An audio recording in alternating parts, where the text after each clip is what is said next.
with Cam Cloeter, the founder of Impulse Marketing. We just had a kickoff session to our Impulse front end and Checklane session. Cam presented some great insights around merchandising front end. He's been working out a bunch of studies with some retailers. And Cam, why don't we just start off, tell us a little bit about Impulse Marketing and what you guys do. Sure. So Impulse Marketing, I started Impulse Marketing in 2001.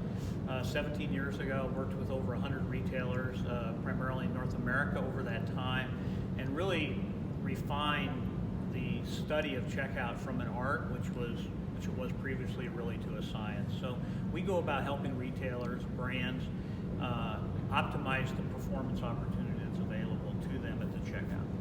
So could you share with us some of those key takeaways that you talked about during your presentation, the key things that you were trying to get across to the audience that they take advantage of before they have these one-on-one meetings and are talking about, what the best items to have in their checkout, how to optimize their checkout. Tell us some of those things. Sure. So the checkout's a big category, and the checkout we define as the things you go at the pay point. So you're leaving the store, you went in the store for a mission to stock up for your pantry or whatever the case might be, and you get to the checkout and you go, what about me? I'm thirsty, I'm hungry, I need something to eat. And we call that the checkout category. So the checkout category is a big category. It's about a $6 billion category. It's the 8th largest category in a supermarket today. It's bigger than pet food or coffee, and it's highly profitable. But when you think about the 4 Ps of marketing, okay, most retailers spend their time on price and promotion. They buy new items, they run ads. They buy new items, they run ads.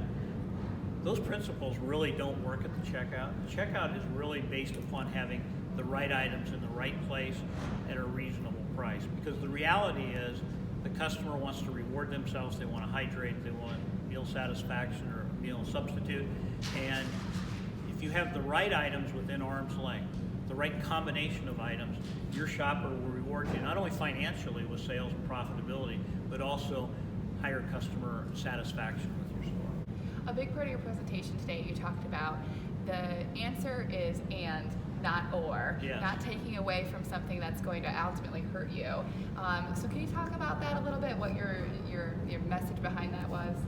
Yeah, so the checkout's complex because there's not a lot of space up there, number one. So it's not an easy category, and it's getting more complicated both in terms of pay points but also in terms of merchandise that people want to buy up there.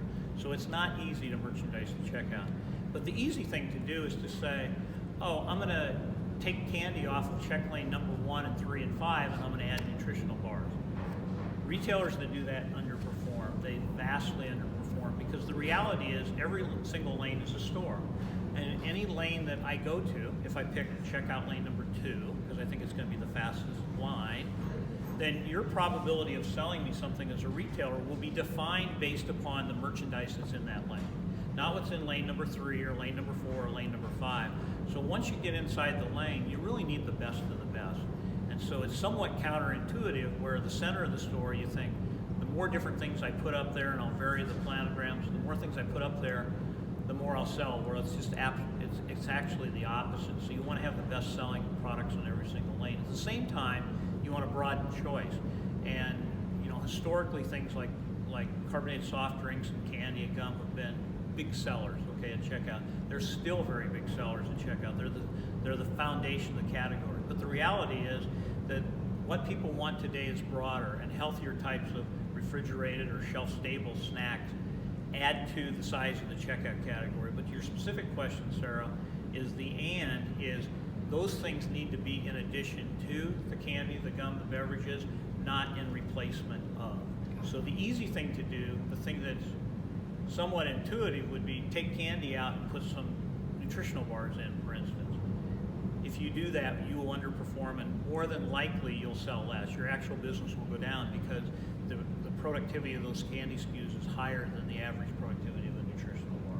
So it has to be and, not or. Got it. Well, great insights. Thank you for being here. Thanks for the presentation this morning. We really appreciate it. And my pleasure. Thank you.